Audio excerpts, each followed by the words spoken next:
নাই এইটো এটা ইৰেছপনচিবল বুলি আমি ক'ব বিচাৰোঁ কাৰণ আপোনাক পাব্লিকে ভোট দিছে আপুনি অকল চৰকাৰত ৰুলিং হ'লেহে যে কাউন্সিলত আহিব এছেম্বলিত আহিব ৰুলিং নহ'লে নাহিব এইটোতো এটা ভাল ভাল ৰিপ্ৰেজেণ্টেটিভৰ এটা গুণ হ'ব নোৱাৰে ভাৰতৰ গণতন্ত্ৰত আপুনি কেতিয়াবা পজিশ্যন কেতিয়াবা অপজিশ্যনত থাকি ৰাইজক সেৱা কৰিব লাগিব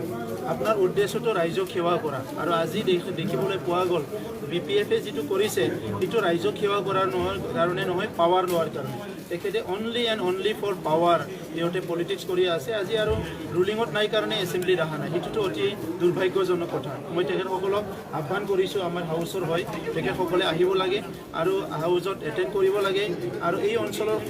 35 লাখ যিটো পপুলেশ্যন আছে তেখেতসকলক শিক্ষা দীক্ষা বিভিন্ন দিশত উন্নয়নৰ কাৰণে আগবাঢ়ি লৈ যোৱাৰ কাৰণে যিখিনি কাম একেলগে সদনত আলোচনা কৰি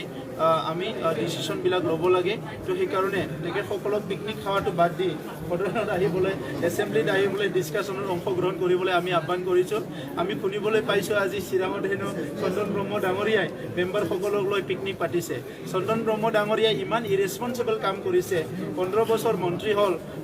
MLA হ'ল তেখেতে আগতে ইয়াতে ডেপুটি চিফ হৈ গ'ল তেখেতে সংসদীয় ৰাজনীতিত ইমান দিন থাকিল আৰু সেই মানুহজনে আজি যে ইমান ইৰেছপনচিবল বিহেভ কৰিছে সেইটোৱে অসমৰ ৰাইজৰ BTR ৰাইজে আজি বুজি পাবলৈ ইয়াত বাকী নাই গতিকে আমি আহ্বান কৰিছোঁ তেখেতসকলে সদনত আহিব লাগে আৰু নহ'লেও আমাৰ সদন চলি থাকিব আজি UPPL BJP আৰু GSP মিলি পেলাই আমাৰ চৰকাৰ গঠন কৰিছোঁ ৰাইজৰ স্বাৰ্থত গতিকে ৰাইজৰ কাম কৰাত আমি কাকো বাদ চাই নাথাকোঁ আমাৰ কাম আমি কৰি যাম EM বৃদ্ধি কৰা কি হয় যেহেতু এতিয়ালৈকে আপোনালোকে ডিষ্ট্ৰিবিউট কৰা নাই EMটো আমি বৃদ্ধি কৰিছোঁ আমি কামটো চবেই কৰিব লাগে আৰু ইলেকশ্যনৰ আগতো আমি কৈছিলোঁ যিসকল EM নহ'ব তেখেতসকলকো আমি কিছুমান ডিপাৰ্টমেণ্ট চোৱা চিতা EMৰ লগত থাকি চোৱা চিতা কৰিবলৈ আমি সুবিধা দিম গতিকে সেই পলিচিবিলাক আমি তিনিটা দলে মিলি আলোচনা কৰি আমাৰ পলিচিবিলাক আগবাঢ়ি আছে আৰু যিহেতু EM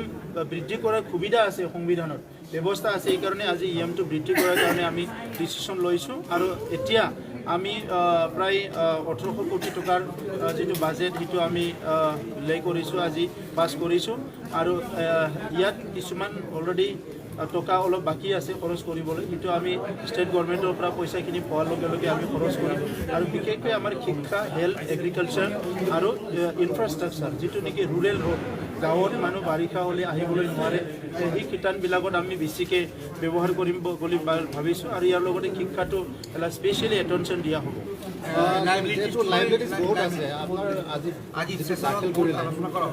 মানে আমাৰ যোৱা চৰকাৰৰ আমাৰ হাগ্ৰামা মহিলাৰী ডাঙৰীয়াৰ চৰকাৰৰ আমালৈ দি যোৱা এটা প্ৰেজেণ্ট এই লাইবিলিটিখিনি আমাক প্ৰেজেণ্ট দি গৈছে আৰু BTR বাকী ৰাইজক এটা ডাঙৰ এটা প্ৰেজেণ্ট দি গৈছে হাগ্ৰামা মহিলাৰী ডাঙৰীয়াৰ চৰকাৰখনে এইটো হ'ল প্ৰায়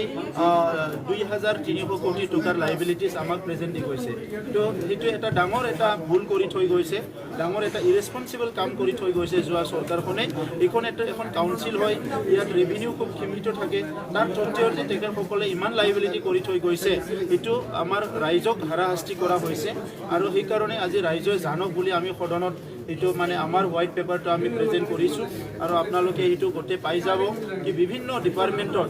শ কোটি টকাৰ লাইবিলিটিছ আছে আৰু বিশেষকৈ CD ফাণ্ড বুলি ফাণ্ড আছিলে যিটো চিফ ডাঙৰীয়াৰ ফাণ্ড তাতে মানে প্ৰায়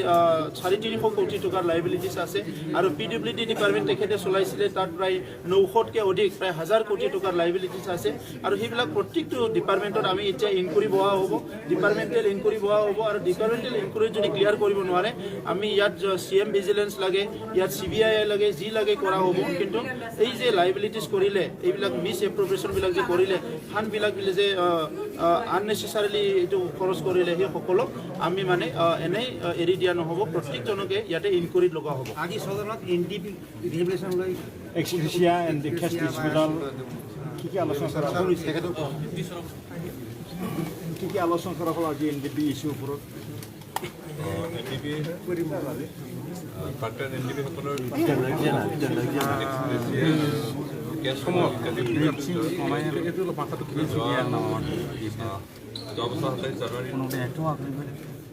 চুক্তি হ'ল চুক্তিৰ এটা আৰু এই বিষয়টো আমি অসম চৰকাৰৰ ইতিমধ্যে আলোচনা কৰিছোঁ ভাৰত চৰকাৰৰ